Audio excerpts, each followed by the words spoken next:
तत्सवितुर्वरेण्यं भर्गो देवस्य धीमहि धियो यो नः प्रचोदयात्।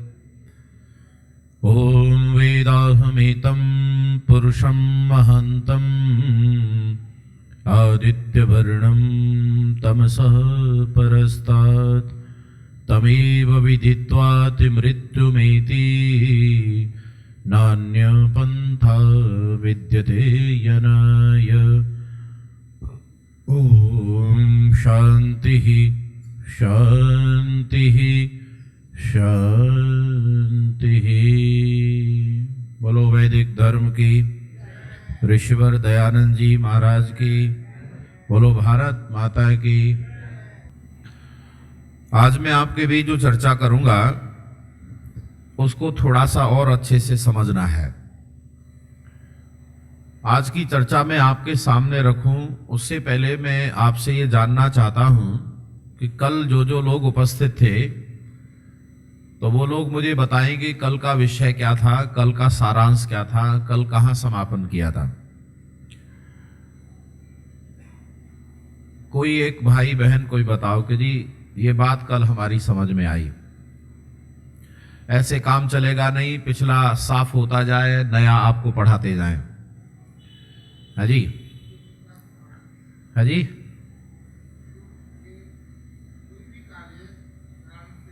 बहुत बढ़िया, ये तो शुरुआत है। बहुत बढ़िया। और संचालक को तो याद रखना ही पड़ेगा, काम करना है। कैसी और बताओ किनको याद है? चलो, हाँ जी बाबू जी, बहुत सुंदर बहुत सुंदर। बैठ जाओ। सबसे बड़ा काम है विचार का। जोर से बोलो, क्या है? हमारे कर्मों का कारण विचार होता है। कल की बात को मैं थोड़ा सा 1 मिनट में आपको अभ्यास कराता हूं, फिर हम आगे बढ़ेंगे। आज हम कर्मों की वैज्ञानिकता, कर्म कैसे होता है ये बताएंगे और फिर व्यावहारिक रूप से आपके बीच कुछ उदाहरण रखेंगे। और आप लोग इस समय अपने आप को मुझे दे दीजिए, आप मस्तिष्क को आप मुझे दे दो थोड़ी देर के लिए, और आप लोग उसको काम पर लगाइए मस्तिष्क को कि मैं आपके बीच क्या कहना चाह रहा हूं। बात समझ में नहीं आए, विरोधी लगे, उल्टी लगे, गलत लगे तो आप बात करो। मैं अभी अगले 3 दिन और आपके बीच में हूं। मैं ऐसा नहीं कह रहा हूं कि आप मेरी जो बात है उसे ऐसे ही जैसे मैं कह रहा हूं वैसे ही मान लो। बुद्धि का इस्तेमाल करो, आनंद आएगा। देखो, कल मैंने आपको 2 बातें बताई थी। एक बात थी श्रवण, मनन, निधिध्यासन और साक्षात्कार। ये सैद्धांतिक बातें हैं, शास्त्रीय बातें हैं। ये ऐसे ही हवा में कोई भी कह दे ऐसा नहीं है। ये जीवन शैली है हमारी। आप इसे अपनाओ चाहे मत अपनाओ, काम ऐसे ही करना पड़ेगा आपको। जैसे हम खाना खाएंगे, खाना खाने के बाद रस बनेगा, रस बने के बाद रक्त बनेगा। इस क्रम को रोक सकते हैं हम? अच्छा, हम जाने चाहे नहीं जाने, माने चाहे नहीं माने, हमारे भोजन से रक्त बनना है। अब आप इसे ऐसे समझ लीजिए, अच्छा भोजन करोगे तो अच्छा रक्त बनेगा और खराब भोजन करोगे तो, बोलो जोर से। आपकी आवाज नहीं आ रही, देखो जुड़े रहो मेरे से। इधर जो बहनें बैठी हैं थोड़ा ज्यादा आराम में बैठी हैं। आप थोड़ा अपनी कुर्सी को ऐसे घुमाओ, मेरी तरफ चेहरा करो। सर्वाइकल हो जाएगा नहीं? ये बस वाले ड्राइवर के बराबर वाली देखिए, सीट बराबर वाली बस के बराबर ड्राइवर के बराबर होती है, तो ऐसे और ऐसे देखना पड़ता है उसको। इसीलिए अपनी कुर्सियों को बिल्कुल मेरी तरफ घुमा लो। और जो नीचे बैठ सकते हो वो नीचे ही बैठने की कोशिश किया करो। और वैसे भी ठंडी के मौसम में तो नीचे ही बैठना चाहिए। नीचे थोड़ा ज्यादा घेरा बन जाता है तो ठंडी कम लगती है, कुर्सी पर लटकते रहते। पता नहीं कुर्सी का मुंह क्यों फंस गया लोगों को। अस्तु, देखो जुड़े रहोगे मुझसे तो मुझे भी अच्छा लगेगा। वैसे मैं अपनी चर्चा तो आपके बीच रखूंगा ही। सुनो, आप ध्यान से सुनो। पहला विषय क्या है? श्रवण। बोलो क्या है? श्रवण। जोर से बोलो क्या है? फिर है मनन, निधिध्यासन और साक्षात्कार। और कल मैंने आपको कंप्यूटर की 3 बातें बताई थी, इनपुट, प्रोसेस और आउटपुट। ये 4 और ये 3 एक ही बात है। ये 4 और ये 3 एक ही बात है, इसमें कोई अंतर नहीं है। यहां 4 क्यों है फिर? तो यहां 4 इसीलिए है कि प्राचीन काल की व्यवस्थाओं में 4 है और यहां भी 4 ही है, लेकिन यहां पर उन 4 को दिखाया नहीं गया है। जरा ध्यान देना, यहां 4 कब है? जब आप इनपुट करेंगे, प्रोसेस होगा और फाइनल स्थिति जांच कर लेंगे, तब आप आउटपुट निकालेंगे। समझ में आया? माने ये जो चौथा है वो निधिध्यासन का अर्थ है फाइनल स्थिति, निर्णायक स्थिति। अब हमें प्रिंट आउट निकालना है। समझ में आ रहा है? माने हमने कोई लेटर टाइप कर लिया और उसे पढ़ लिया, संशोधन कर लिया और हमें निर्णय हो गया कि अब ये लेटर ठीक है, अब केवल एक क्लिक करना है और आउटपुट आपके सामने होगा। तो जो क्लिक करने की पहली स्थिति का नाम निधिध्यासन है। समझ में आया? निर्णायक स्थिति। हमारे मस्तिष्क में चल क्या रहा है? जो चल रहा है चलता रहता है, लेकिन हमने निर्णय क्या कर लिया है, उस निर्णायक स्थिति का नाम निधिध्यासन है और उसे अपना लेने का नाम साक्षात्कार है। समझ में आया? अब आप इसे अपने जीवन के साथ जोड़कर देखो। हमारे जीवन में भी 3 चीजें हैं, एक ज्ञानेंद्रियां हैं, एक कर्मेंद्रियां हैं और एक अंतःकरण है। जोर से बोलो क्या है? अंतःकरण, जिसमें मन है और बुद्धि है। जोर से बोलो क्या है? मन और बुद्धि है। ये ज्ञानेंद्रियां हैं, ये कर्मेंद्रियां हैं। ये ज्ञानेंद्रियां इनपुट है, अंतःकरण प्रोसेस है और कर्मेंद्रियां, जोर से बोलो, आउटपुट है। समझ में आ रही है मेरी बात कि नहीं है? बताओ। अरे मेरी बात पहुंच रही है आप तक? हमारा संपूर्ण व्यवहार हमारे ज्ञान पर आधारित है। इसे जल्दी से जल्दी समझ लीजिए। बात समझ में नहीं आ रही हो तो बात कीजिए और मुझे आप बिना ज्ञान के काम करके दिखाइए। ठीक है? आपके पास जो जानकारी नहीं है उस काम को करके दिखाइए, या जानकारी कम है ज्यादा करके दिखाइए। चलो मैं आपको और एक तरीके से सैद्धांतिक पक्ष रखता हूं। वैज्ञानिकता समझो, कर्म की वैज्ञानिकता क्या है। देखो मेरे पास जब मैं ब्लैक बोर्ड के सामने खड़े होकर पढ़ाता हूं तो मुझे ज्यादा आसानी रहती है, क्योंकि मैं अध्यापन कार्य करता रहा और मैंने बहुत अच्छे से, ऐसा नहीं कि ऐसे ही अध्यापक हूं, मैं ट्रेनिंग होल्डर अध्यापक हूं, मैं व्यवस्थित रूप से ट्रेनिंग लेकर के पढ़ाता रहा। तो मुझे डायग्राम बनाकर, स्थान बनाकर समझाना ज्यादा आसान है और उस समय समझना भी आसान रहता है। प्रवचन सुनना कठिन काम है, याद रखना पड़ता है। चलो याद रखना कोशिश करो। पहले आप यह समझ गए कि कर्म क्या है। कर्म आत्मा करता है। किनसे करता है? तो महाराज मनु कहते हैं, शुभाशु फलम कर्मा मनोवाक देह संभवा कर्मजा गत्यो नृणाम उत्तमा अधम मध्यमा। ये पूरा कर्म दर्शन है एक ही चीज में। क्या चीज है महाराज मनु की? हम 2 तरह के कर्म करते हैं, शुभ और अशुभ। शुभाशुभ फलम कर्म मनोवाक देह संभवा 3 साधनों से करते हैं और कर्म से हमें फल मिलता है। कर्मजा गत्यो नृणाम, मनुष्यों की गति होती है कर्मों के आधार पर और वो 3 तरह की होती है, उत्तम, मध्यम और अधम। क्यों जी, पूरा आ गया प्रोग्राम के नहीं? अरे बोलो, हमें क्या मिलेगा? गति, स्थिति। हमारी जो वर्तमान स्थिति है वो कर्म पर आधारित है, चाहे हम उत्तम कोटि के हैं, मध्यम कोटि के हैं या अधम कोटि के हैं। इसका जो निर्णय हुआ है वो कर्मों के आधार पर हुआ है और कर्म 3 साधनों से करते हैं। यहां इस समय जानने की, समझने की बात है कि कर्म के 3 साधन हैं। बोलो जोर से, कितने हैं? मन, वाणी और बोलो शरीर। जोर से बोलो, मन, वाणी और शरीर। हमारे मन में जो चल रहा है वो कर्म है। आप मन में जो सोच रहे हैं, विचार रहे हैं, किसी के बारे में, वो क्या है बोलो, वो कर्म है। और बोल रहे हैं वह भी कर्म है, और कर रहे हैं शरीर से वह भी कर्म है। अब यहां पर आपको मैं वाणी कैसे चलती है ये बताऊंगा, कैसे बोलते हैं हम। आपके सामने प्रश्न आ गया, जरा संभालो और ये बताओ आप बोलते कहां से हो? मुख से? कह नहीं रहते मुख से बोलते हैं, लेकिन आपके मुख में आवाज कहां से आ रही है, इसका सिस्टम क्या है? आप हिल जाओगे सोच सोच करके कि ये सिस्टम क्या है भाई, ये आवाज कहां से आ रही है? ये आवाज अंदर से आ रही है, कहां से? ये समझिए आज आप।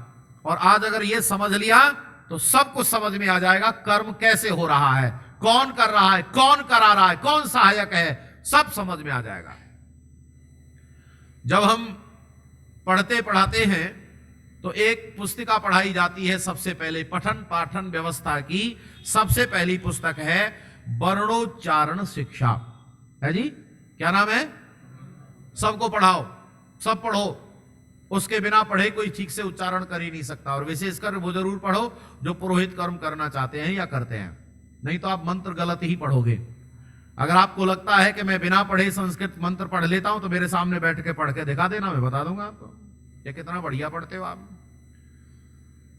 सुनो ध्यान से, जब हम पढ़ रहे थे तो वहां पर एक सूत्र हमें पढ़ाया गया, आजकल हम पढ़ाते हैं तो वो सूत्र पढ़ाते हैं, आत्मा बुद्धे समेत्यार्थान मनो युंक्ते विवक्षया मन कायाग्नि माहंती स प्रेरति मारुता।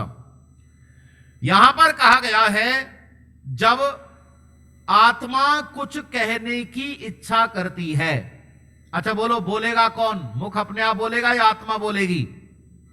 आपको यही पता नहीं है, अभी तो कह रहे थे मुख बोलता है। आत्मा ही बोलती है, आत्मा ही करती है। ये हाथ उठ रहा है तो आत्मा के कारण। अब मैं जो भी चेष्टा कर रहा हूं तो कौन कर रहा है? जोर से बोलो एक बार। आत्मा, जीव कर रहा है। बिना जीव के इस शरीर में कोई भी कर्म नहीं होता। ये तो साधन है, ये तो सब साधन है। इन साधनों का उपयोग आत्मा कैसे करता है ये समझना है। कौन सा कर्म कौन से साधन को कैसे लगाया जाता है। तो आत्मा जब कुछ कहने की इच्छा करती है तो उसके पास मुख तो है नहीं, तो कैसे बोलेगी? तो परमात्मा ने यह शरीर दिया है, शरीरम आद्यम खलु धर्म साधनम। अरे शरीर तो साधन है आत्मा के काम करने के लिए। और सुनो एक बात, आप ये बता सकते हैं कि हाथ पैर का नाम इंद्रिय क्यों है? बोलो, बोलते हैं कि नहीं? क्या बोलते हैं हम? हाथ पैर नाक कान, क्या कहते हैं इनको? इंद्रिय कहते हैं। क्यों कहते हैं इसको? क्योंकि आत्मा का नाम इंद्र है। अरे जोर से बोलो, क्या नाम है? और आत्मा के जो करण हैं उनको क्या कहेंगे? अरे इंद्रिय ना कहेंगे। आत्मा का नाम इंद्र है और इंद्र के काम करने के औजार हैं, ये काम करने के साधन है ये। इसीलिए हाथ पैर क्या हो गए बोलो? इंद्रिय इसीलिए कहते हैं। तो आत्मा जब काम करना चाहती है तो कैसे करती है? सबसे पहले बुद्धि पूर्वक मन को नियुक्त करती है। अच्छा बोलो, किसको सहारा बनाया पहले? बोलो, बुद्धि और मन को। और ऐसे ही नहीं, एक लाइन बड़े कमाल की है, जरा धैर्य से सुनना। अर्थों की संगति करके, बोलो जोर से एक बार, क्या? अर्थों की संगति करके। क्या है ये मतलब? माने मैं जो करना चाह रहा हूं, मैं जो कहना चाह रहा हूं, उसका प्रभाव क्या पड़ेगा सामने वाले पर, यह बुद्धि पूर्वक पहले विचार किया जाता है, तब आगे की क्रिया होती है। बोलो हां या ना? आप देखना जरा कितना बारीक है ये प्रोग्राम। मैं शब्दों को ऐसे ही बोल रहा हूं या विचार करके बोल रहा हूं? जोर से बोलो, विचार करके। अच्छा, कोई बिना विचारे बोलता क्या? आप लगाओ दिमाग। लोगों ने तो यहां तक कह दिया, बिना विचारे जो करे। यहां तक कह दिया, बिना विचारे जो करे सो पाछे पछताए और काम बिगाड़े आपनो। और जग में होत हंसाए, चित्त में चैन न पावे।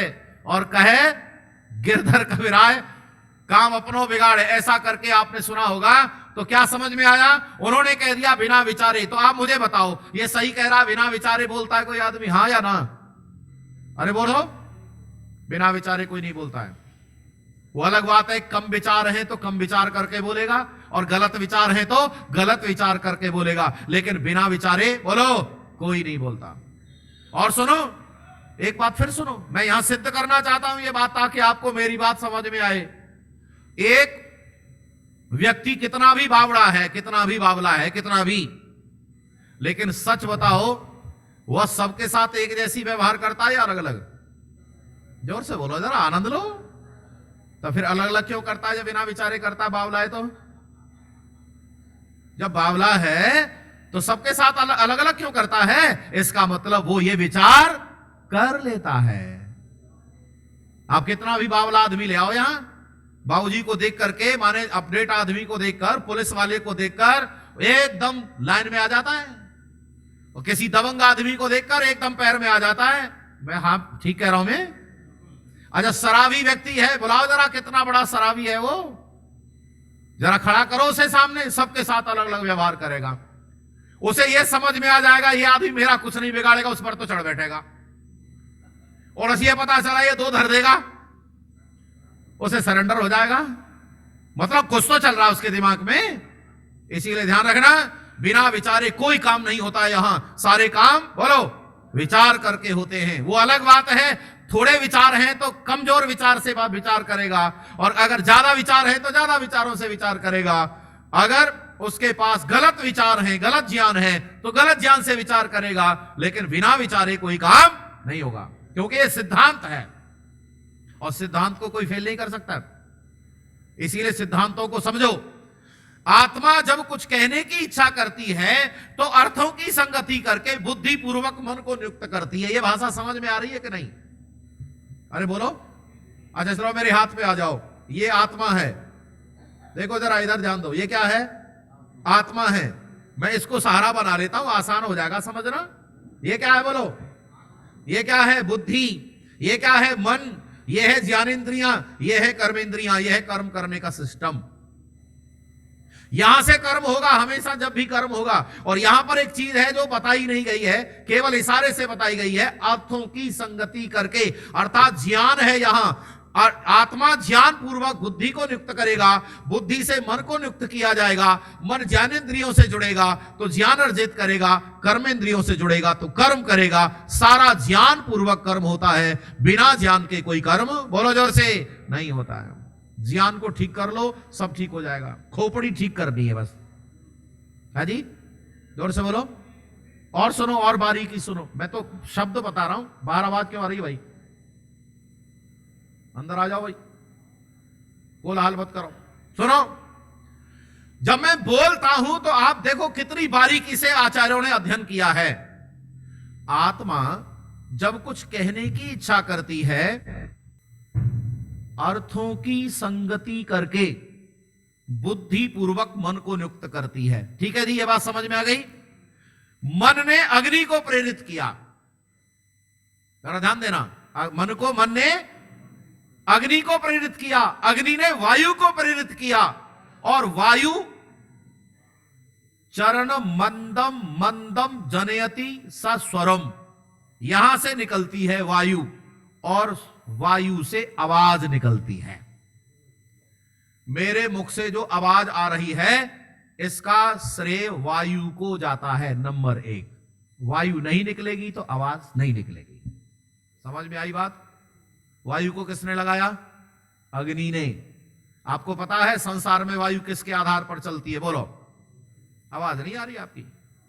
इस संसार में भी वायु चलती है तो किस आधार पर चलती है? अग्नि के आधार पर। इसीलिए गर्मियों में तेज चलती है और सर्दियों में कम चलती है। आप प्रश्न करना साइंस वाले लोगों से कि आंधियां क्यों आती हैं, तो इसका एक आधार है सूर्य, अग्नि, तापमान। तापमान जहां अधिक होता है वहां वायु का दबाव कम हो जाता है, इसीलिए हवा उथल पुथल, वायु की परतें उथल पुथल करने लग जाती हैं। अंदर का सारा खेल वायु पर है।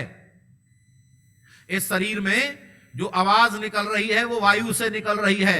और इस वायु को चलाने का काम अग्नि कर रहा है, अग्नि को चलाने का काम मन कर रहा है, मन को चलाने का काम बुद्धिपूर्वक आत्मा कर रहा है। समझ में आया? किससे निकला मेरे मुख से आवाज? वायु से। एक काम, लेकिन केवल वायु से नहीं निकलती आवाज। इस वायु को कहां कहां से निकालना है यह निर्धारित करता है मन। इस वायु को, ये जो वायु निकलती है इसको नाद नाम दिया है। बोलो जोर से, क्या नाम दिया? नाद, एक मूल स्वर। लेकिन निकलेगा कहां से? तब शब्द बनेगा। तो जब कंठ से निकाला जाएगा तो बनेगा क ख ग घ ङ। जब तालु से निकाला जाएगा उस नाद को तब निकलेगा च छ ज झ य। जब मूर्धा से निकाला जाएगा तब निकलेगा ट ठ ड ढ ण। और जब ओष्ठ से निकाला जाएगा तब प फ ब भ म। आनंद आ रहा है कि नहीं है बताओ? कुछ स्पष्ट हुआ? ओहो, सुनो, ये दो प्रयत्न होते हैं। एक वायु निकाली जाती है और दूसरा मुख के साइड को चेंज किया जाता है, और ये ज्ञान पूर्वक होता है। जोर से बोलो, कैसे होता है? ज्ञान पूर्वक। हारमोनियम बजा रहे थे मासे जी, मैंने पूछा अपना लाए हो क्या? हाँ अपना लाए है, बहुत बढ़िया आवाजा है। आप सुनो जरा, हारमोनियम भी दो बातों पर काम करता है, सेम दो बातों पर। पहले हवा भरी जाती है और दूसरा स्वर निकाला जाता है। ध्यान से सुनना जरा। क्या? वायु भरी जाती है। केवल वायु भरने से काम नहीं चलेगा, केवल वायु भरने से काम, वायु निकलने से भी काम नहीं चलेगा, उसके स्वर बदलने होंगे। और इस हाथ का काम है। अच्छा ये बताओ, ये हाथ चलता किससे है? ये बताओ पहले, अगर जानकारी है तो। ये हाथ चलता अग्नि से। जोर से बोलो, किससे? अग्नि से। और अग्नि किसने प्रेरित की? मन ने। ये हाथ कौन चला रहा है? ये मन चला रहा है। मन ने इसको कहा ये हाथ चलो और कुछ नहीं करना, चलते रहो बस, और कुछ नहीं करना। अच्छा इस हाथ से क्या किया? तुम चलो, तुम्हें क्या करना है? तुम्हें क्लिप दबानी है। अच्छा ये बताओ, एक क्लिप दबेगी अपने ऐसे ही दबेगी या यहां से दबेगी? बोलो, यहां से। विचार से, ज्ञान से कौन स्वर निकालना है। और आनंद तो तब आता है जब मुख से जो स्वर निकलता है वही हारमोनियम की दबाई जाती है, आनंद तब आता है। और सुनो, आप ये तो जान ही गए होंगे कि हारमोनियम ज्ञान पूर्वक बजाया जाता है। अच्छा जोर से बोलो, हां या ना? आवाज नहीं आ रही? नहीं, किसी को लगता हो ज्ञान पूर्वक बिना जान के बजा सकते तो फिर इनको बुलाने की जरूरत थी, अमर प्रेमी जी को, अपने आप बजा लेते। और सुनो, जैसे हारमोनियम बिना सीखे नहीं बजता, वैसे ये हारमोनियम भी बजाना सीखना पड़ता है। और जिसको ये बजाना नहीं आता वो कभी सफल नहीं होता है। आपको एक बात और बताता हूं, शायद अमर प्रेमी जी को यह पता लग रहा होगा कि मैं भी इसके संगीत के बारे में थोड़ा बहुत जानता हूं। सुनो, इसमें से भी मधुर स्वर निकलते हैं, कोमल स्वर होते, कोमल, बड़ा आनंद आता है। और जैसे ही कोमल आता है तो थोड़ा सा धरातल पे आ जाता है, ओहो, उसका बेस बन जाता है। और क्या कहना चाह रहा है बजाने वाला व्यक्ति अलग से निकलने लगता है। और सुनो, इस हारमोनियम में कर्कश स्वर भी निकलते हैं। और याद रखना, जैसे हारमोनियम में कर्कश और मधुर निकलते हैं, वैसे इस हारमोनियम से भी मधुर स्वर निकलते हैं। आप बजाना सीख लो, आनंद आ जाएगा। आपने कभी ऐसा अनुभव किया है कि हारमोनियम बज रहा है और आदमी झूम रहा है? अरे बोलो हाँ या ना? आपने कभी ऐसा सुना है कि ऐसा गीत गाया जाए, बरसात हो जाए? ऐसा संगीत में है, ऐसा संगीत में है कि अगर दीप राग गा दिया जाए तो दीपक जल जाए, अगर आदमी को संगीत सुना दिया जाए तो हृदय पिघल जाए, आदमी रोने लगे। अरे बाबा, इस हारमोनियम की बात नहीं है, वो इस हारमोनियम से भी आप ये कर सकते हैं। आप चाहो तो किसी के दिल को पसीजा कर सकते हो, पानी निकाल सकते हो किसी की आंखों से, और आप चाहो तो आंखों से अंगारा भी निकलवा सकते हो। तय आपने करना है कि करना क्या है, और ये सब ज्ञान पूर्वक ही होता है। अरे वाणी के जादूगर कहलाते हैं वो लोग, वाणी के जादूगर कहलाते हैं वो लोग, जो लोग अपनी वाणी को उतार चढ़ाव के साथ ऐसा परोसते हैं कि सामने वाले को आनंद आने लगता है। अब बात कुछ पकड़ में आई? मैं तो यहां ये थोड़ा सा आगे बढ़ गया, मैं लौटा के वहीं लाता हूं। मैं तो इतना बताना चाहता हूं, हम कर्म करते कैसे हैं। अच्छा बताओ, ज्ञान पूर्वक या बिना ज्ञान के? जोर से बोलो। जैसा ज्ञान वैसा कर्म, जितना ज्ञान उतना कर्म। इसे सिद्ध कर लो अपने दिमाग में, सब ठीक हो जाएगा। आप क्यों कर रहे हैं ऐसा, यह समझ में आ जाएगा आपको, क्योंकि आपके पास जानकारी ही इतनी है। अच्छा बताओ, आप हिंदी जानते हो, अंग्रेजी बोल सकते हो? इससे पता चलता है। आप हिंदी जानते हो तो बोलो, केवल हिंदी ही बोल सकते हो। और अगर दूसरे दर्जे तक पढ़े हो तो तीसरे दर्जे का काम नहीं कर सकते। जितना ज्ञान उतना काम, और जैसा ज्ञान बोलो वैसा काम। इसीलिए इसको आप आज समझ लेंगे, निश्चित आनंद आएगा। और एक बात और सुनो, फिर हम उदाहरणों की ओर बढ़ेंगे। प्यारे बंधुओं, माताओं, बहनों, मनुष्य का जो मस्तिष्क है वो ब्लैंक स्लेट, ब्लैंक पेपर की तरह होता है। इसको कुछ नहीं आता जाता। उदाहरण के लिए, अच्छा ये बताओ, ये मेरे हाथ में क्या है? कुछ लोग ये तो नहीं सोच रहे कि अब समझ में आया, आगरा से ही आया है। ये पूछ रहा है ये क्या है? सुनो, आप बेफिक्र होके बताया करो, क्योंकि उसके पीछे कोई रहस्य पूछने वाला हूं। बोलो, क्या है मेरे हाथ में? घड़ी। अब सुनो, प्रश्न आ रहा है, उसका फिर उत्तर देना है। ये मेरे हाथ में घड़ी है, इसे आप पहले से ही जानते हो या कभी किसी ने आपको बताया था? बोलो। आप देखो तो सही, मैं आपको कहां ले जाना चाह रहा हूं, आपके अंदर की बातें एकदम साफ स्पष्ट करना चाह रहा हूं। अरे बोलो, कभी किसी ने बताया था कि ये इसको घड़ी कहते हैं। अच्छा अब सुनो, एक प्रश्न और, उससे एकदम स्पष्ट हो जाएगा। आपको कभी किसी ने घड़ी के बारे में ही बताया था, या आप जो कुछ जानते हो,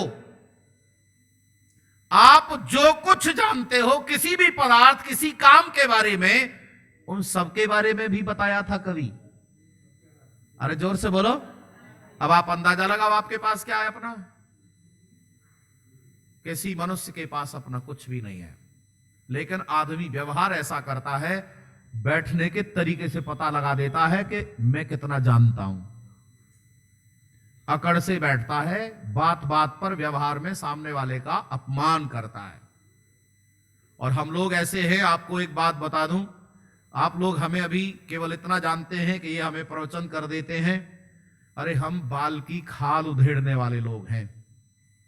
आप कोई एक लाइन बोलो तो सही, उससे हम आपके मन में क्या चल रहा है वो सब खोल के रख देंगे। ये है, इसको मनोविज्ञान कहते हैं। इसको क्या कहते हैं? इसको बहुत अच्छे से अध्ययन करते हैं हम लोग।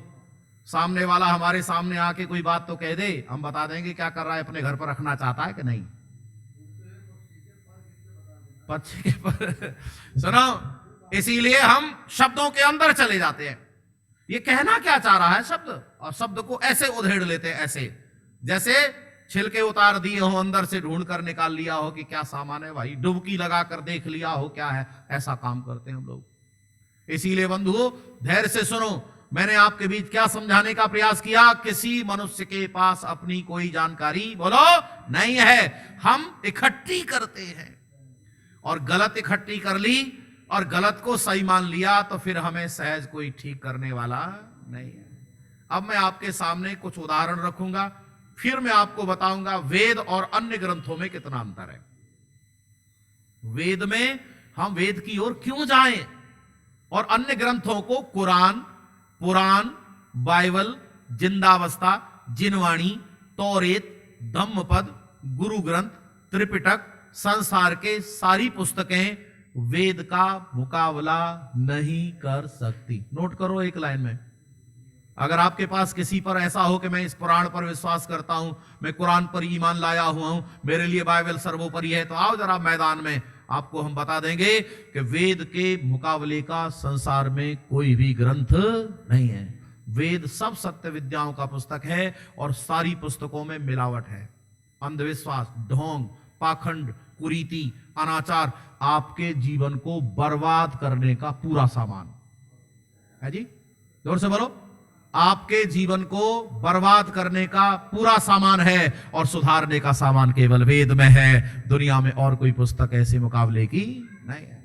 मैं बताऊंगा आपको, सिद्ध करूंगा आपके बीच।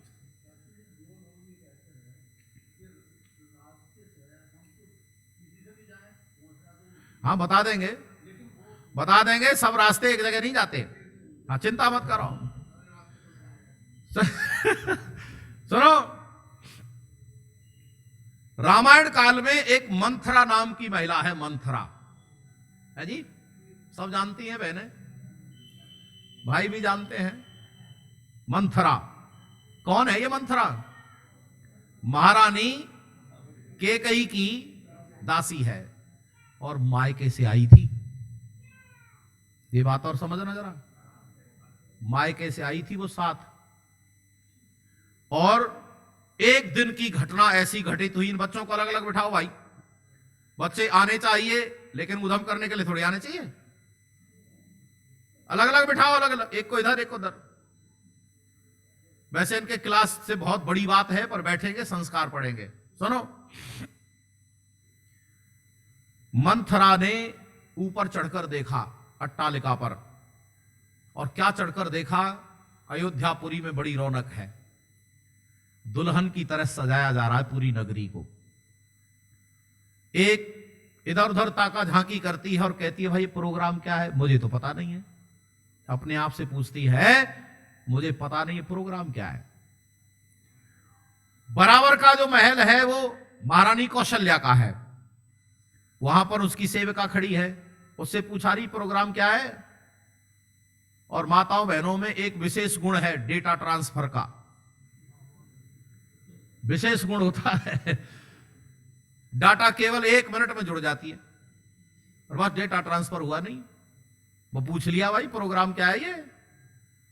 महारानी कौशल्या की सेविका ने बता दिया सुबह सुबह श्री राम को राजा बनाया जाएगा। ओहो, एक क्षण लगाई, तुरंत उतर आई नीचे, और नीचे उतर कर आई और देखा कि महारानी केकई अपने पलंग पर विश्राम कर रही है और कहती है तू सोती रहे, अब तेरा भाग्य भी सोने वाला है, तेरा भाग्य भी सोने वाला है, तेरा भविष्य खराब होने वाला है, तू मेरे से भी बदतर हालत में जाएगी। मैं तो दासी हूं, तेरा भी हाल ऐसा ही होगा। महारानी केकई कहती है दिमाग तो ठीक है तेरा, अरे क्या चल रहा है तेरे दिमाग में? तो कहती है मेरे दिमाग में जो चल रहा है वो सुना दिया तो चौंक जाएगी। और सुना कि सुबह सुबह श्री राम को राजा बनाया जाएगा। तो महारानी केकई सच में चौंक गई। लेकिन ये बताओ उसे अच्छा लगा कि बुरा लगा? महारानी केकई को ये खबर सुनकर अच्छा लगा कि बुरा? ये बताओ जोर से। अच्छा लगा। और कितना अच्छा लगा कि अपने गले का हार, कितना कीमती हार पहनती होगी महारानी, अपने गले का हार उतार करके मंथरा को दे दिया, ले ये तेरा पुरस्कार है, तूने बहुत गजब की, कमाल की, मन को आह्लादित करने वाली बात बताई है, वाह। तो मंथरा कहती तू वाह कर रही है? अरे तुझे तो आह करना चाहिए, तुझे पता है तू क्या कह रही है? अरे तू अपने भविष्य को नहीं देख पा रही है, तू तेरा बेटा अरे बहुत परेशानी में आने वाले हैं, मैं देख पा रही हूं उसको। और अपने बाणों के तीर, अपने विचारों को बाण बना करके, तीखे बाण सलीके से, इतने सलीके से वाणी के बाण चलाए मंथरा ने कि महारानी केकई का दिमाग घायल हो गया। और ऐसा घायल कर दिया कि महारानी केकई खुद कहने लगी अब तू ही बता मैं क्या करूं, तू बता क्या करूं मैं। एकदम दिमाग खराब कर दिया, महारानी केकई का दिमाग एकदम खराब कर दिया। और वो कहती है 2 वरदान है राजा पर, उन्हें मांग ले, लेकिन ऐसे ही मत मांग लेना, देगा नहीं। जब तक तुझे पूरा विश्वास नहीं हो जाए कि राजा मुझे वरदान दे देगा, तब तक नहीं मांगना। क्या करना पड़ेगा? माने ऐसा कर ये जो बाल हैं इन्हें खोल ले, और हमारी ब्रज भाषा में तो बखेर ले, इन बालों को बखेर ले, और ये आभूषणों को फेंक दे, मैले कुचैले फटे पुराने कपड़े पहन ले, और बस को भवन में लेट जा। आप थोड़ी देर कल्पना करके देखो, ऐसा हाल किसी घर में हो जाए तो क्या हो। है जी। ऐसी स्थिति, ऐसी घटना, घर की कोई देवी ऐसा माहौल बना दे, अच्छा बताओ आदमी का हाल क्या हो?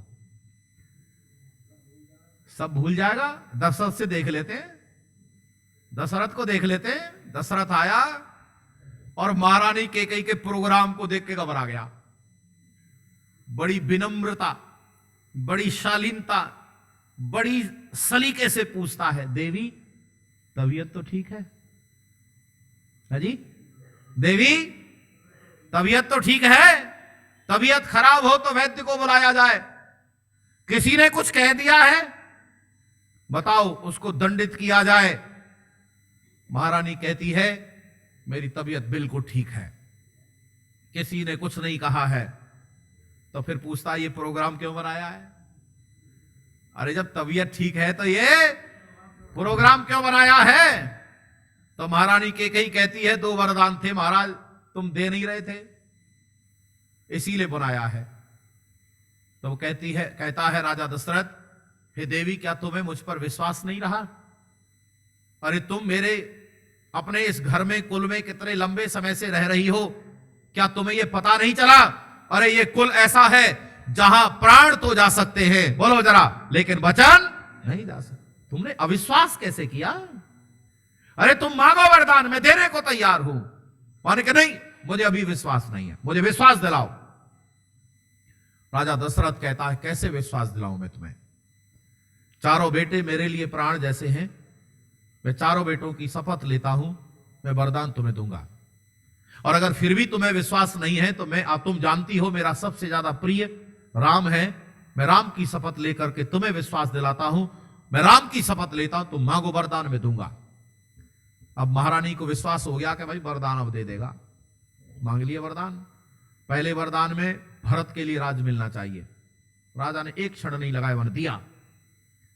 दूसरा वरदान मांगो, माने राम के लिए 14 वर्ष का वनवास। राजा हिल गया और राजा कहता है, क्या बात करती हो?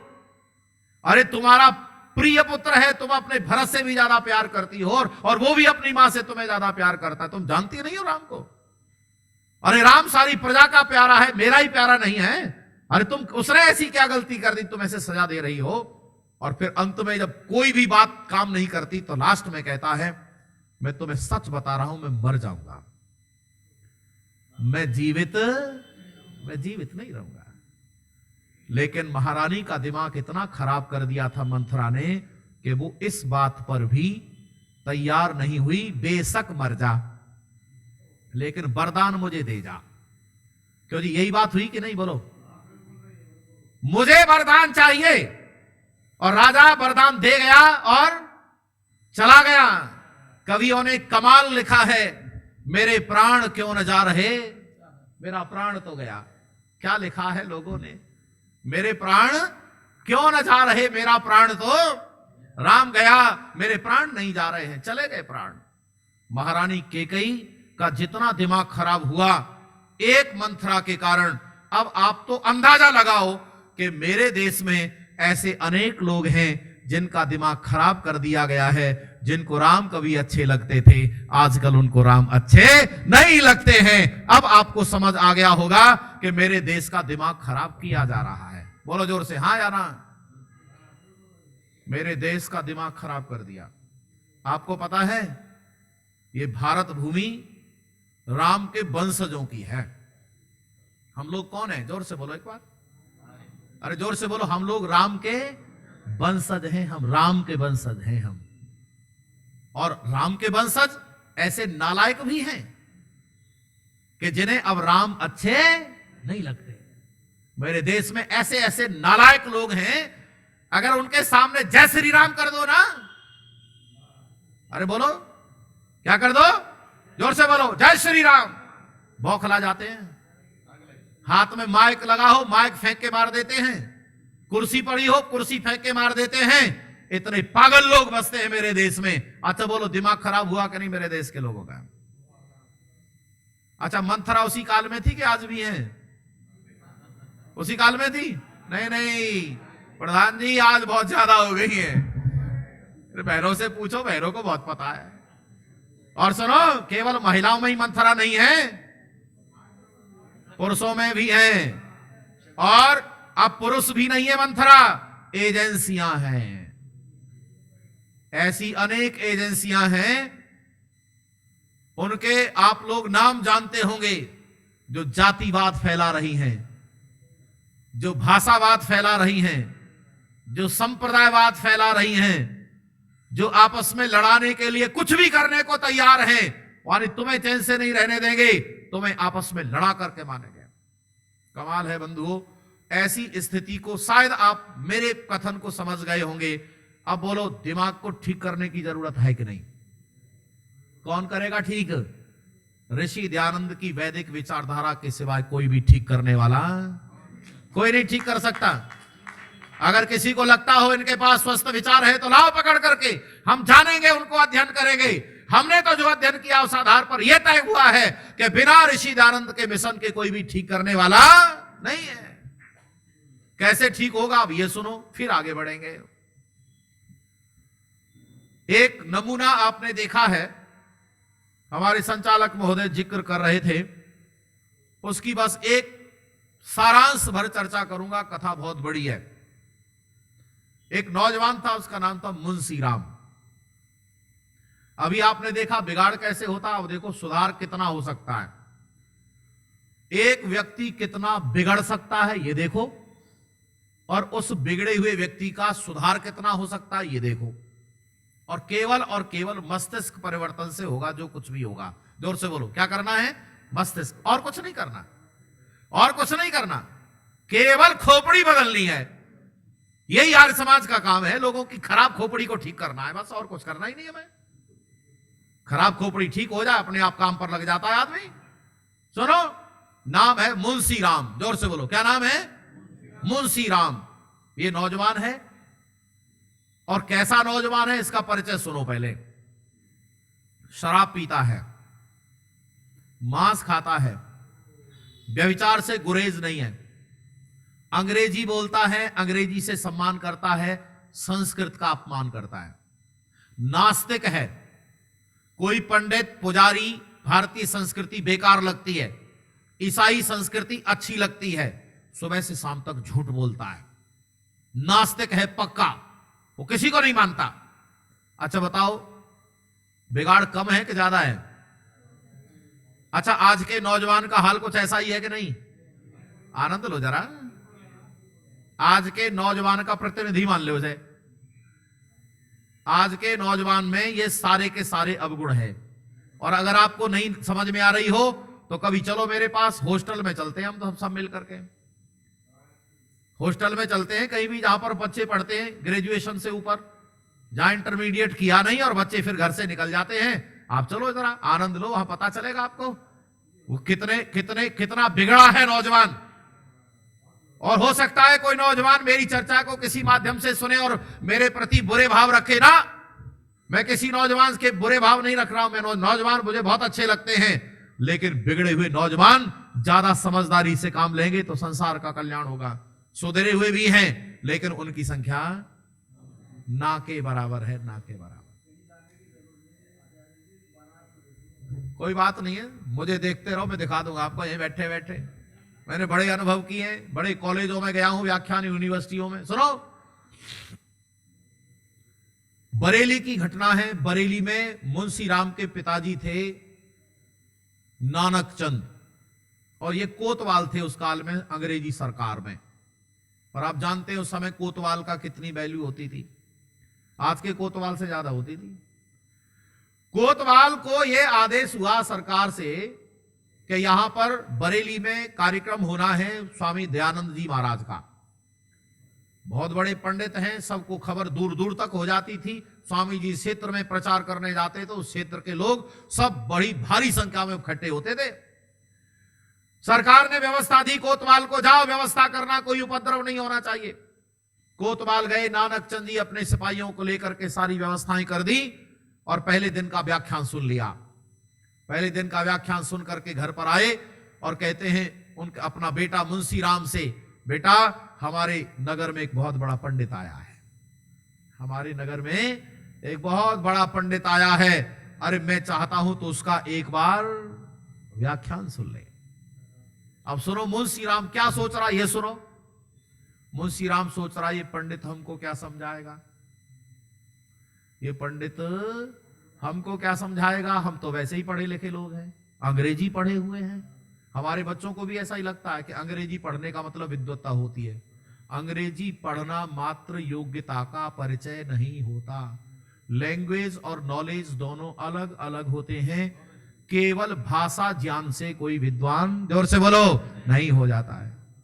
और अंग्रेजी पढ़ने वाले को यह सलीका नहीं है कि बाप के साथ कैसे व्यवहार करना चाहिए, माँ के साथ कैसे करना चाहिए, अच्छा भाई के साथ, बड़े के साथ, अच्छा चलना कैसे चाहिए। और जिसको इतना सलीका नहीं है भाषा से विद्वान हो गया। इसीलिए नोट करो, ज्ञान अलग है और भाषा अलग। भाषा से ज्ञान आएगा और कई बार बिना भाषा के भी आ जाएगा। ऐसा नहीं है अनपढ़ के पास ज्ञान नहीं होता। बिना पढ़े लिखे व्यक्ति के पास भी सही जानकारी, जोर से बोलो, हो सकती है। ज्ञान अलग चीज है। क्या सोच रहा है मुंशी राम, पंडित हमको क्या समझाएगा, अरे हम तो वैसे ही पढ़े लिखे लोग हैं, अंग्रेजी पढ़े लिखे हैं, हम बहस करते हैं। और वकालत करता था। और वकील को आप जानते क्या कहते हैं, अधिवक्ता कहते, वक्ता नहीं कहते उसको, अधिवक्ता कहते। अधिवक्ता हो सकता है यहां कोई वकील साहब बैठे हो तो ये कह रहे हो कि हमारे ऊपर काय टिप्पणी कर रहे हो ना। मैं टिप्पणी नहीं कर रहा हूं। वकीलों को ये लगने लगता हमसे ज्यादा विद्वान कोई नहीं है दुनिया में। और पता चलता है जब वो किसी ऐसे वकील से मिलते हैं जो सामाजिक व्यवस्थाओं को तर्क संगत करता है। हम दयानंद के वकील हैं, कभी हमसे मिलकर के देखो, आपको आनंद आ जाएगा। क्योंकि यहां जीतने हारने के लिए चर्चा नहीं होती है, यहां केवल और केवल चर्चा सत्य की स्थापना के लिए होती है। अस्तु प्यारे बंधुओं, लेकिन फिर भी उसने एक बात सही सोची, बस एक बात, कल्याण हो गया उतने से ही। क्या सोचा, पिताजी ने कहा है चलेंगे, खड़े होंगे, पीछे जाके खड़े होंगे, सुनेंगे, और बात समझ में नहीं आई तो चल पड़ेंगे। कह देंगे पिताजी से गए तो थे लेकिन मतलब की तो कोई बात थी ही नहीं। मुंशी राम गया। आज के कुछ नौजवान भी ऐसे ही आते हैं हमारे कार्यक्रम में, चुपचाप बैठते हैं, थोड़ी देर सुनते, बात नहीं आती, क्योंकि हर समय थोड़ी मतलब की बात आएगी। घंटे भर बैठो तब पता चलेगा।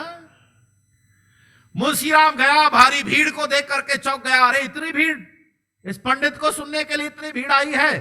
और ज्यादा चौंक गया जब मंच पर बड़े बड़े अधिकारियों को, अंग्रेजों के अधिकारियों को देखा, बड़े बड़े पादरियों को देखा, जिनको वो सम्मान करता था, जिनको वो सम्मान करता था, उन्होंने मंच पर बैठे देखा तो उसका माथा ठनक गया कि वो व्यक्ति साधारण नहीं। जिसको सुनने के लिए ये लोग बैठे हुए हैं, मैं सुनूंगा। थोड़ी देर सुना। अभी स्वामी जी आए नहीं थे।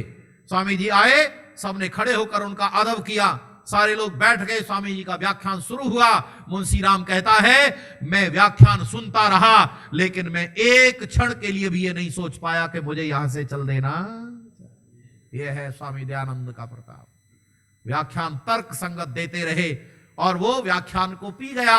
और सारे लोग, जब कार्यक्रम खत्म हुआ, पब्लिक जा रही थी और वो पब्लिक को चीरते हुए मंच की ओर बढ़ रहा था श्रद्धान मुंशी राम, और आकर स्वामी जी से कहता, स्वामी जी कुछ बात कर सकता हूं।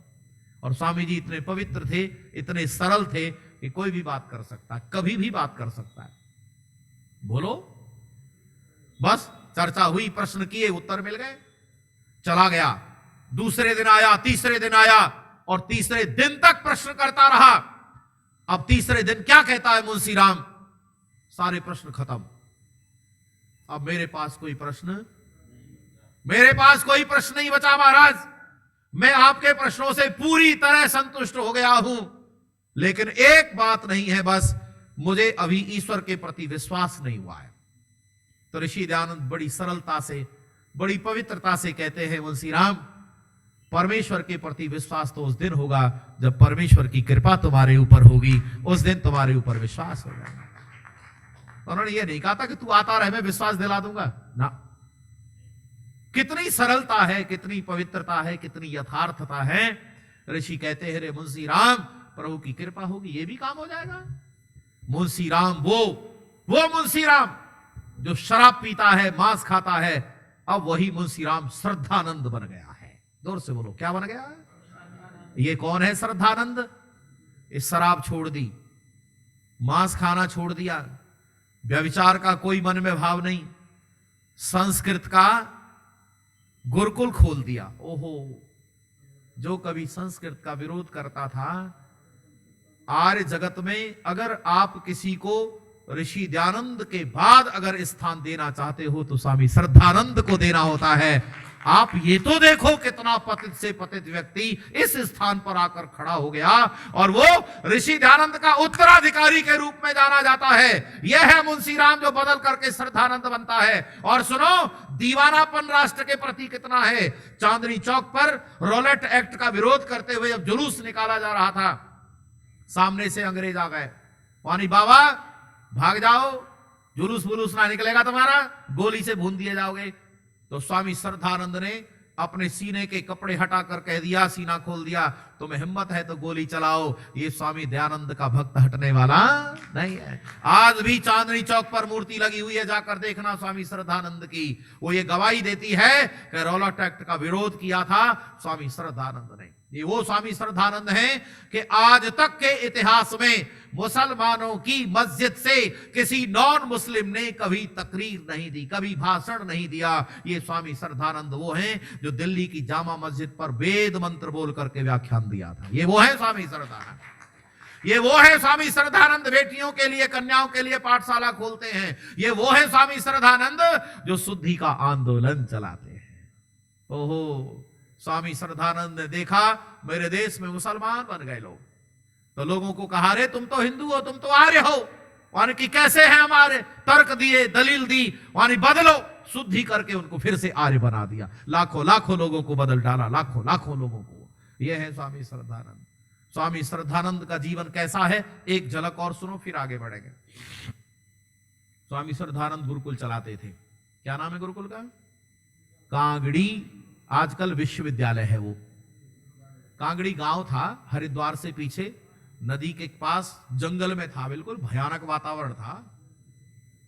ये ऐसे बावले लोग ही करते काम, जो पागल हो जाते हैं ना संविधान सिद्धांत के प्रति, दीवाने हो जाते, ऐसे ही काम करते हैं। वो एक भजन है, मासा जी सुनाते हैं, क्या मैं पागल हूं, दीवाना हूं, अलमस्त मस्त मस्ताना हूं, जो समा जलाई ऋषिवर ने, मैं उस समा का मैं परवाना हूं।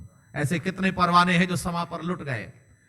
तो एक बार अंग्रेजों को बता दिया किसी ने अंग्रेजों को बता दिया ये बाबा बम बनाता है। अंग्रेजों की पलटन आई गुरुकुल में, स्वामी श्रद्धानंद से पूछती, बम बनाते हो? तो स्वामी जी कहते हाँ। स्वामी जी कहते हैं हाँ बम बनाते हैं। एक इशारा हुआ, सारे गुरुकुल को छान मारा, न बम बना, बम मिला न बम का सामान। लौट के आए, स्वामी जी से पूछते, झूठ बोलते हो? क्यों जी, क्या बोलना था, बोलो, झूठ बोलते हो? और कि ना। अब फिर चौंक गया वो फिर चौंक गया, मार के कहीं बम तो मिला नहीं, बम कहां है तुम्हारे, दिखाओ। अभी दिखाते हैं। बैल बजाई, घंटी बजाई, गुरुकुल की सारे ब्रह्मचारी आ गए, और ये है हमारे बम, और जहां जहां गिरेंगे वहां तुम्हारी सरकार के चिथड़े उड़ा देंगे। और सुनो, एक कमाल का व्यंग तैयार हो गया, कमाल का। स्वामी श्रद्धानंद ने उस अधिकारी को सत्यार्थ प्रकाश दिया और यूं कहते हैं बम बनाने का फॉर्मूला है अरे बोलो क्या कहते हैं यूं कहते, तू देख रहा ना, पूछ रहा कैसे बनता है, और ये बम बनाने का फॉर्मूला है। और भी सुनो, उसे दे दिया, माने कि तू इसे पढ़ लेना, तू भी अच्छा बम बनेगा कमाल का दीवानापन है ये है। अच्छा, अब आपको अंदाजा लग गया, कोई ये तो नहीं कह सकता सुधार नहीं होगा, जोर से बोलो, कोई ये नहीं कह सकता इस बच्चे का सुधार नहीं होगा। अरे सुधार कैसे नहीं होगा, सुधार करने का तरीका चाहिए, सुधार करने का फॉर्मूला चाहिए, सुधार होगा। अरे जब पतित से पतित, जब श्रद्धा मुंशीराम बनकर श्रद्धानंद बन सकता है तो देश का सुधार क्यों नहीं हो सकता है। यही सी मिशन पर आर्य समाज लगा हुआ है कि आप आओ तो सही। आपको पता है, आपने पंडित राम प्रसाद बिस्मिल का नाम सुना होगा। अच्छा बताओ कहां का रहने वाला था, जोर से बोलो, किसी को पता हो तो। नहीं पता? इधर से आवाज आई कहीं से, बोलो। शाहजहांपुर के रहने वाले नहीं थे वो रहने वाले थे मुरैना के। गरीबी और अभाव के कारण शाहजहांपुर शिफ्ट हुए थे। हमारे पास में है मुरैना। और ये नौजवान बचपन में किशोरावस्था में इतना बिगड़ गया था, सारे अब गुण आने लगे थे। लेकिन जब आर्य समाज शाहजहांपुर के संपर्क में आया तो कैसा दीवाना बन गया, ऐसा दीवाना बन गया कि जेलर भी हैरान था। जेलर कहता है फांसी लगाई जाएगी, इच्छा पूछ क्या है, इच्छा बता। तो कहता है इच्छा विच्छा मत पूछो, तुम अपना काम करो। मानी नहीं बता, पूछते हैं ना इच्छा, मानी तुम नहीं पूरी कर सकते, मानी बता तो सही। मानी मेरी इच्छा है अंग्रेजी सरकार खत्म हो जाए, अभी भाग जाओ यहां से। तो चुप हो गया, मानी ये तो नहीं कर सकते। वानी तो फिर क्यों पूछ रहे हो, वानी कोई ऐसी इच्छा बताओ जिससे आपकी इच्छा हो हम पूरी करें। वानी ऐसा करो तो फिर तुम मेरे लिए हवन का सामान जुटा दो, तुम मुझे हवन का सामान जुटा दो, बस इतना कर दो और कुछ मत करो। जिस दिन फांसी लगने वाली थी पंडित राम प्रसाद बिस्मिल को, उस दिन उसने प्रातःकाल समय से जगकर संध्या करके दंड बैठक लगा के हवन किया। तो पता है क्या कहता है जेलर, ये बता रहे पागलपन आया कहां से है। ये पूछता है ये पागलपन, अरे लोगों को ये बता दिया जाए ना कि फांसी लगने वाला है, कुछ तो ऐसे ही मर जाते, फांसी लगाने की जरूरत नहीं पड़ती। और तू, तेरे चेहरे पर रौनक आ रही है, ऐसा लग रहा है कुछ बल बढ़ गया है, ऐसा लगता है कुछ खून बढ़ गया है।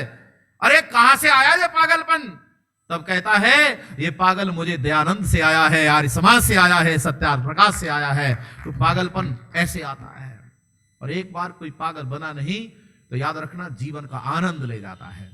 आनंद उन्हीं लोगों को आता है जो अपने मस्तिष्क को स्वस्थ कर लेते हैं। और मस्तिष्क मेरे देश का बीमार हो गया है। और कितना बीमार हो गया है, आओ जरा थोड़ी बातें बताता हूं मैं आपको। बस 2 उदाहरण आपके बीच रखूंगा, समय हो रहा है, थोड़ा सा 1-2 मिनट और झेल लेना। झेल सकते हो कि नहीं? तो मुझे तो कोई फर्क नहीं पड़ेगा कि मैं तो वही बंद कर दूंगा, यही बंद कर सकता हूं, क्योंकि मैं आपके लिए बोल रहा हूं। और इतना मैटर है कि ये 2-4 दिन में भी खत्म नहीं होगा, इसीलिए मैं क्रमिक चर्चा करता हूं। आप मुझे यूट्यूब पर सुने या सुन लीजिए, सुना हो, मेरी क्रमशः चर्चा होती है। इसके आगे क्या आने वाला है, 1-1 घंटे की चर्चा कोई तैयार नहीं की मैंने। 1 घंटे में कोई व्याख्यान पूरा नहीं होता।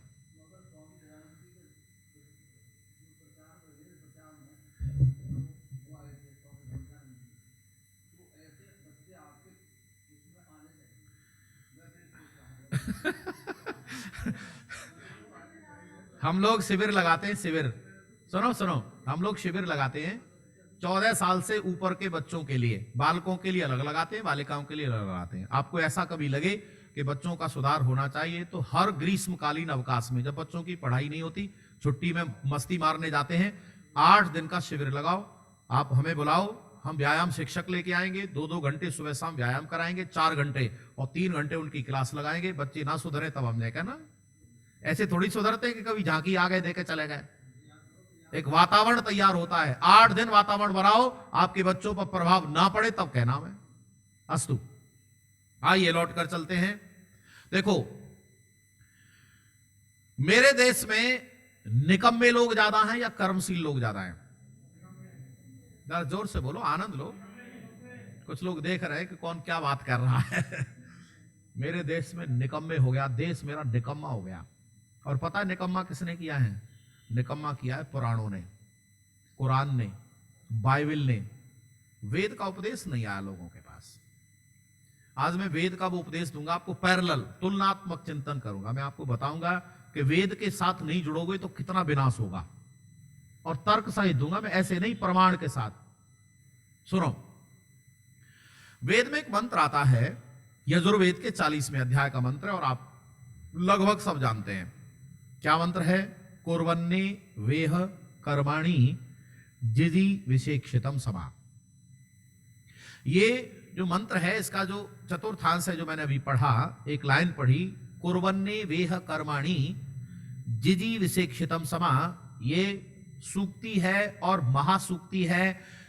संस्कृत अगर तनिक भी जानता होगा, और जहां कहीं सूक्ति पढ़ी होगी तो ये जरूर पढ़ी होगी। ऐसी कुछ महासूक्तियां हैं जो संस्कृत में प्रचलित हैं। इसका अर्थ क्या है? तो इसका अर्थ है कर्म करते हुए 100 वर्ष तक जीने की इच्छा करो। है जी? अपने मन में जरा बनाओ वातावरण, कर्म करते हुए 100 वर्ष तक जीने की इच्छा करो। ठीक है? अब इतना भर ये अर्थ नहीं है इसका। इसका अर्थ कितना बड़ा है अब सुनो जरा मेरे से। पहले तो आप यह स्पष्ट करो, दो चीजें हैं, कर्म और एक इच्छा। आप क्या करते हो? इच्छा करो, लेकिन कर्म करते हुए आपकी वो सारी इच्छाएं, नोट करो, आपकी वो सारी इच्छाएं पूरी हो जाएंगी जो हो सकती हैं। कुछ ऐसी भी इच्छा होती है जो पूरी नहीं हो सकती, मैं बताऊंगा वो भी आपको। सुनो,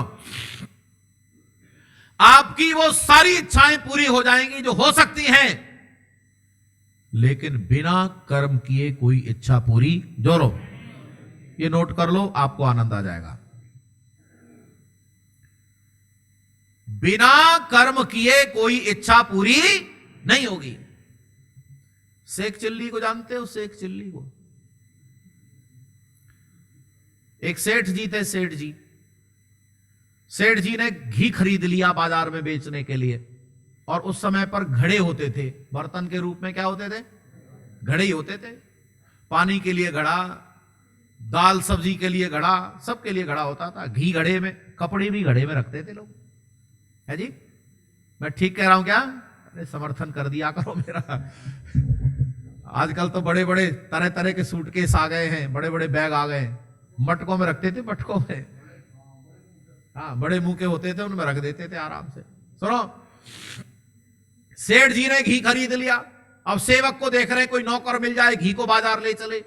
शेख चिल्ली मिल गया, और शेख चिल्ली मिल गया, 4 आने में बात हो गई, तय हो गया, उतार चढ़ाव करके, बार्गेनिंग करके, 4 आने दे देना, मैं ले चलूंगा। सिर पर रखा घड़ा, शेख चिल्ली आगे आगे, पीछे से सेठ जी। सेठ जी अपना गणित लगाते जा रहे हैं, व्यापार होगा, इतना आएगा, उतना आएगा, पैसा आएगा। लेकिन आप शेख चिल्ली से मिलो, शेख चिल्ली क्या सोच रहा है? वो सोच रहा 4 आने मिलेंगे, और 4 आने मिलेंगे तो मैं मुर्गी के बच्चे खरीद लूंगा, अंडे खरीद लूंगा, बच्चे हो जाएंगे बहुत, मुर्गी के बच्चे बहुत हो जाएंगे। और जैसे ही बच्चे बड़े होंगे उन्हें बेच दूंगा, मैं बकरी खरीद लूंगा, और बकरियां इतनी हो जाएंगी कि उनको बेचकर गाय खरीद लूंगा, फिर गाय बहुत हो जाएंगी, फिर हाथी खरीदूंगा, एक घर बनाऊंगा, और 2 पत्नी लाऊंगा। है जी? क्या कह रहा है? 2 शादी करूंगा, और नाम भी रखूंगा अपने आप पत्नियों के। एक का नाम रखूंगा प्यारी, और एक का नाम रखूंगा बेप्यारी, और दोनों के बच्चे हो जाएंगे। और जब प्यारी के बच्चे आएंगे तो उन्हें अपनी गोद में प्यार से बिठाऊंगा, और जब बेप्यारी के बच्चे आएंगे तो मना कर दूंगा, ना तुमको नहीं बिठाता। और जैसे ही सिर हिलाया, घड़ा नीचे। जी, जैसे ही मना करने को सिर हिलाया, वो घी का मटका नीचे, वह घी फैल गया। सेठ रोने लगा। अब सेठ को रोता देखकर कहता है, सेठ जी तुम क्यों रोते? खुद भी रो रहा है, शेख चिल्ली रो रहा है। तो सेठ डांटते हुए कहता, मूर्ख, एक तो घी फैला दिया, फिर कह रहा क्यों रो रहे हो? मैं तो रो रहा हूं घी के लिए, तू क्यों रो रहा है? तो वो कहता है, तेरा तो घी फैला है, मेरा तो घर बिगड़ गया पूरा। अच्छा बोलो, मेरे देश का नौजवान ऐसा ही है कि नहीं? हवा में घूमता रहता, हवा में। काम बता के तो देखो से, काम बता के तो देखो, तुरंत मना कर देता, और हवा में घूमता रहता है, ऐसा कर देंगे, वैसा कर देंगे, ऐसा हो जाएगा, वैसा हो जाएगा, और कुछ भी ना करता, निकम्मा पड़ा रहता है। सुनो सुनो प्यारे बंधुओं, वेद कह रहा है कर्म करते हुए इच्छा की मना नहीं कर रहा वेद। बोलो, मना कर रहा क्या? वेद इच्छा की मना नहीं कर रहा, इच्छा करो, लेकिन कोई भी इच्छा पूरी होगी कर्म से, बिना कर्म के कोई इच्छा पूरी, बोलो नहीं। अब मैं आपको 2 बातें बताऊंगा, कौन सी इच्छा पूरी होगी, कौन सी नहीं, आप बताएंगे। पहले मैं वो बात रखता हूं जो इच्छा पूरी नहीं होगी, आप बताना। मेरी इच्छा है मैं परमात्मा बन जाऊं। जोर से बोलो, किस किस को मालूम है इच्छा पूरी होगी कि नहीं? सबको मालूम है? बहनों को ये पूरी हो जाएगी? बहन जी, ये बहन जी कह रही है पूरी हो जाएगी। सुनो यही तो बताना है, यही तो अंतर है। सुनो सुनो सुनो, धैर्य से सुनो। आप में से बहुत लोगों ने कहा कि मेरी इच्छा ये पूरी नहीं होगी कि मैं परमात्मा बन जाऊं। क्यों नहीं बन सकता? क्योंकि आत्मा अलग सत्ता है, परमात्मा अलग सत्ता है। आत्मा कभी परमात्मा नहीं बन सकता। और सुनो, ये बात जिस दिन पूरे देश को समझ में आ जाएगी या आ जाती तो कोई परमात्मा बनने की हिम्मत बोलो नहीं करता। ये जैसे बहन जी है ना बोली, परमात्मा बन सकता है आत्मा नहीं। नहीं सुनो, तर्क मत दो, बहस मत करो, क्योंकि इतना समय नहीं है कि मैं आपकी बातों का जवाब दे सकूं। आत्मा कभी परमात्मा नहीं बन सकता, और अगर आपकी समझ में आ गया है तो आपको सुधार करना होगा। आत्मा अलग सत्ता है, और बोलो जरा, परमात्मा अलग सत्ता है। आत्मा कभी परमात्मा नहीं बनता। और सुनो एक बात, मेरी इच्छा है परमात्मा तू जन्म ले ले, अच्छा इच्छा पूरी होगी कि नहीं? याद रखना, परमात्मा कभी जन्म नहीं लेता, चाहे तुम इच्छा करते रहो, तपस्या कितनी भी करते रहो, यहां इच्छा पूरी होने वाली नहीं है, क्योंकि परमात्मा अकायम अविरणम असनाविरम, परमात्मा कभी काया में क्लेश कर्म विपाका सही रपराविष्ट पुरुष विशेष ईश्वर, परमात्मा कभी काया में नहीं आता, जन्म में नहीं आता। और याद रखना, यहां पुराणों में यह लिखा हुआ है, यहां ऐसी उल्टी बातें भी लिख दी हैं कि हे परमात्मा तू जन्म ले दे, तो परमात्मा ने कहा मैं जन्म लूंगा, उस समय पर लूंगा। ऐसे पागलपन की बातें भी लिखी हुई हैं। बात को समझ में आ रही है? अब आप सुनो, कौन सी इच्छा पूरी हो जाएगी? आपके लंबी आयु की इच्छा पूरी हो जाएगी। जोर से बोलो, क्या इच्छा पूरी हो जाएगी? कितनी लंबी आयु हुई? आप अंदाजा तो लगाओ, कम से कम कुछ दौड़ो, कितनी दूर तक जा सकते हो? बोलो। 100 वर्ष नहीं, उससे भी ज्यादा, 200 वर्ष, 300 वर्ष और 400 वर्ष तक जी सकते हो, ये इच्छा पूरी हो जाएगी। लेकिन बिना कर्म किए, बोलो, ऐसे ही पढ़े पढ़े निकम्मे की इच्छा पूरी नहीं होती। और सुनो एक बात और, आदमी ने रिटायरमेंट ले लिया, सरकारी नौकरी में था, रिटायरमेंट ले लिया। दो तरह के लोगों को देखो, एक आदमी ऐसा जिसने काम पकड़ लिया, और एक आदमी ऐसा जिसके दिमाग में आ गया बहुत दिन काम कर लिया, तू आराम कर ले। तो इनमें से जो ऐसा सोचता है आराम कर ले, वो बीमार हो जाता है, और जो काम पकड़ लेता है वो स्वस्थ जीता रहता है, और जो आराम करने की इच्छा करता जल्दी सिलट भी लेता है। अरे बोलो हाँ या ना? कर्म करोगे आयु बढ़ेगी, कर्म नहीं करोगे तो आयु बढ़ने वाली नहीं। लंबी आयु की इच्छा पूरी हो जाएगी। और सुनो, जब तक जियो तब तक स्वस्थ रहने की इच्छा पूरी हो जाएगी। बोलो हाँ या ना? जब तक जियो तब तक स्वस्थ रहोगे, यह इच्छा पूरी हो जाएगी। धन की, माल की, खजाने की, पद की, प्रतिष्ठा की, कोई नौकरी की, आप संसार का ऐसा कोई ऊंचा पद नहीं है जिसकी इच्छा पूरी ना हो। और सबसे बड़ी इच्छा होती है मुक्ति की, वो भी इच्छा पूरी हो जाएगी। बिना कर्म किए कोई इच्छा पूरी, बोलो, ये है वेद का सिद्धांत। अब क्या समझ में आया एक लाइन से? अब एक लाइन इतनी महत्वपूर्ण है वेद की, तब आप अंदाजा लगाओ वेद संपूर्ण कितना महत्वपूर्ण होगा। लेकिन अब पुराणों की बात सुन लो, जहां ये बिल्कुल लिखा हुआ है साफ साफ, अजगर करे न चाकरी, पक्षी करे न काम, और दास मलूका कह गए सबके दाता। अब बताओ, ये कर्म करने को कह रहा है या निकम्मा पढ़ने को कह रहा है?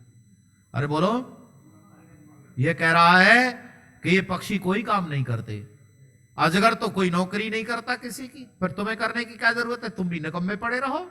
कुछ लोगों ने पाठ पढ़ लिया, निकम्मे पड़े हैं मेरे देश में। अलग धत्ता फूंक दे बंबई कलकत्ता, चिलम उड़ा रहे। उनकी तपस्या है, ऐसे पकड़ते हैं चिलम को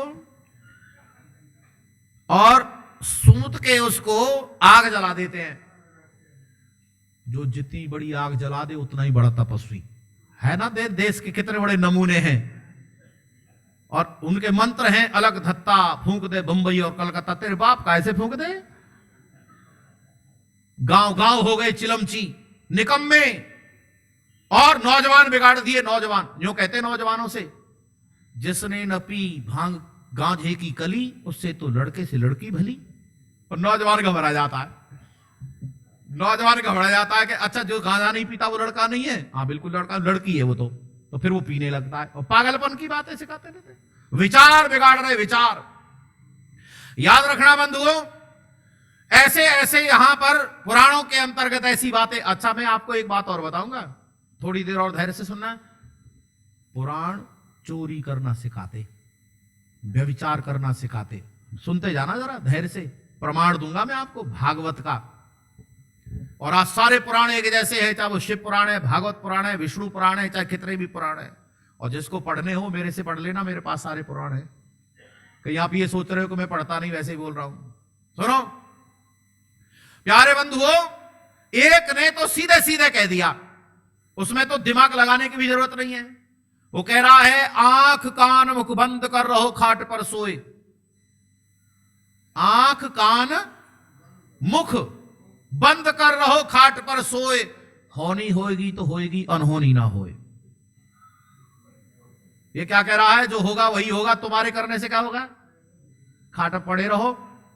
ऐसा कभी आदमी मिले तो इसको एक खींच के चाटा मारना, वैसे मारना नहीं, मैं तो तरीका बता रहा हूं। कहीं कह दो आचार्य जी कह गए थे मार दो, ना ना, मारना नहीं किसी को। सुनो, ऐसे आदमी को खींच के चाटा लगाना, और पता हो क्या कहेगा? क्यों मार दिया? तो कहना मैंने कहा मार दिया, ये तो होनी थी।